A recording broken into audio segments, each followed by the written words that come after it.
Genesis 3, New King James Version. The temptation and fall of man.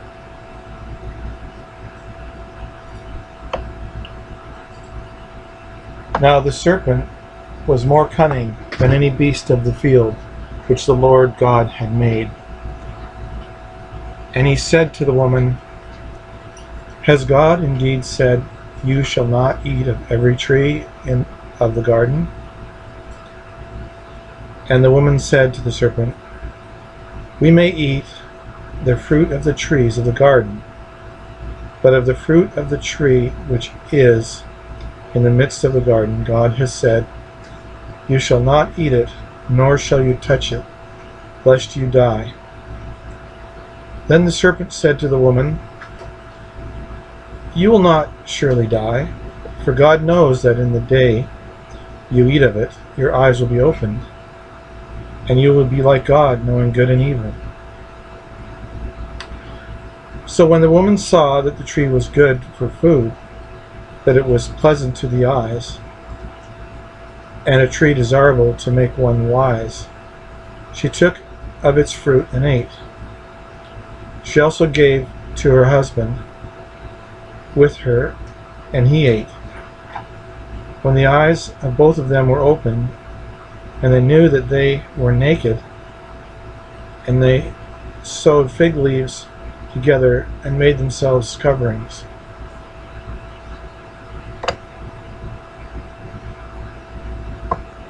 And they heard the sound of the Lord God walking in the garden in the cool of the day, and Adam and his wife hid themselves from the presence of the Lord God among the trees of the garden. Then the Lord God called to Adam and said to him, Where are you? So he said, I heard your voice in the garden, and I was afraid because I was naked, and I hid myself. And he said, Who told you that you were naked? Have you eaten from the tree of which I commanded you that you should not eat? Then the man said, The woman whom you have gave to be with, she gave me of the tree, and I ate. And the Lord God said to the woman, What is this you have done? The woman said, The serpent deceived me, and I ate. So the Lord God said to the serpent, Because you have done this, you are cursed more than all cattle and more than every beast of the field.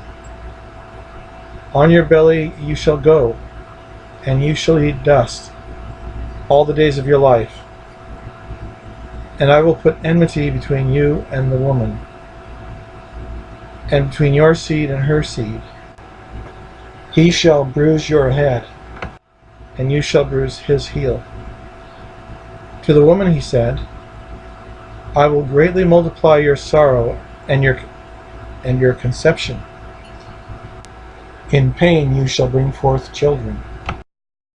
Your desire shall be for your husband, and he shall rule over you.